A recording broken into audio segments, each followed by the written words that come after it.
Let's talk about the CSS Overflow property. It's used to control what happens when the content of an element exceeds its size.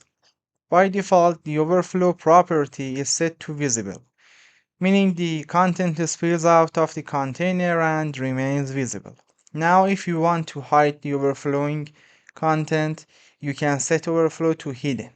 This ensures that anything outside the boundaries is simply not displayed. Next, there is a scroll. This option allows users to scroll to view the hidden content even if the content doesn't initially overflow. It always adds scroll bars. Finally, we have overflow-y, which especially manages vertical overflow. You can independently control vertical scrolling while keeping horizontal overflow separate. These properties give you precise control over content within containers and are crucial for creating clean, user-friendly design.